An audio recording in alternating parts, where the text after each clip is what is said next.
In 2006, a Japanese scientist made old cells young again and won a Nobel Prize. Today, billionaires are spending billions to do the same for humans. Imagine waking up tomorrow with the body of your 20-year-old self. No wrinkles, no pain, no aging. Sounds like sci-fi? It's not. This is the real science of reversing aging, happening right now. Your DNA is like a hard drive, but each time it copies, tiny errors slip in. Your body has built-in repair teams, but they slow down with age. Some animals don't age like we do. Lobsters and jellyfish break the rules. Scientists study creatures like the immortal jellyfish, which resets its own cells to start life over. In Greenland sharks, some live for 400 years, older than the United States. These natural cheats help us find clues for our own aging reset.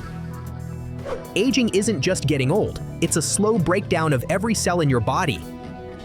Each time a cell copies itself, it makes tiny mistakes. Your DNA loses little protective caps called telomeres. Like a shoelace without its tip, the DNA frays and stops working. Proteins misfold, waste builds up. Your immune system weakens. Your body literally rusts from the inside out, thanks to free radicals. Nature designed us to grow, reproduce, then fade away, because evolution doesn't care if you live forever. For thousands of years, humans dreamed of cheating death. From the fountain of youth to alchemists searching for the elixir of life, we've always feared the end. Now science is trying to do what myths promised. Stress, bad sleep, pollution, all speed up your biological clock. Some researchers think we could reset cells, like rebooting a computer. For decades, people have tried to slow aging. Calorie restriction, fancy vitamins, ice baths. Some things help, a bit. Eating less can trigger your body's repair mode. Exercise clears out old cells. Antioxidants mop up free radicals. But all this just slows the clock. It doesn't rewind it. Until recently, real age reversal was pure fantasy. Then something changed. Tools like CRISPR let scientists cut and edit DNA like text in a document. Suddenly, changing the code of life isn't science fiction. It's in the lab right now. But rewriting life comes with risks we barely understand. In 2006, Dr. Shinya Yamanaka discovered 4 special genes. Add them to an old cell and it reverts to a young state.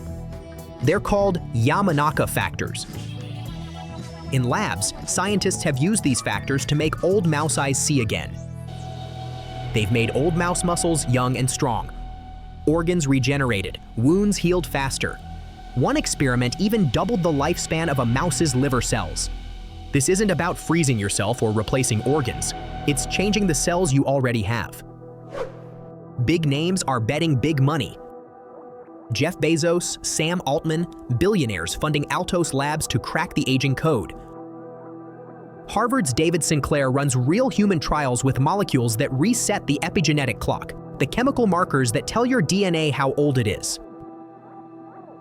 Biohackers like Brian Johnson are experimenting on themselves, extreme diets, gene therapy, constant tracking. The idea? Control aging like software. Switch genes on or off. Big tech, venture capital, and billionaires are betting that the first company to hack aging will control a $1 trillion market. It's a race. Labs across Silicon Valley, China, Europe all want the cure first. Whoever wins could change what it means to be human. But what could go wrong? Turning back the clock can mean chaos for your cells. Too much reprogramming, and they forget what they're supposed to be. This can cause tumors, mutations, even cancer. There's also the ethical question. If we crack immortality, who gets it? The rich only? What happens to overpopulation, work, family? Stopping death isn't just science, it's society's biggest moral dilemma. If some people live forever while others can't afford it, what happens to fairness? Would the young resent the old who never leave? Or could we design new rules for a post-aging world? We might need laws we can't even imagine yet. Imagine a world where 90 is the new 30. People retire at 150. You watch your great-great-great-grandkids graduate. Economies would transform. Healthcare could shrink or explode if people live forever but can't stay healthy. It could save trillions or cost us our future. No one really knows what endless life would look like. Some scientists warn chasing immortality distracts us from what really keeps us alive. Purpose, meaning, connection. Maybe aging isn't a disease to cure, but a teacher that makes life precious. But here's the twist. For the first time in history, stopping aging is no longer impossible. It's just incredibly hard. The next breakthroughs could come tomorrow, or never. But if we do unlock it, would you choose to live forever? Or does life only matter because it ends?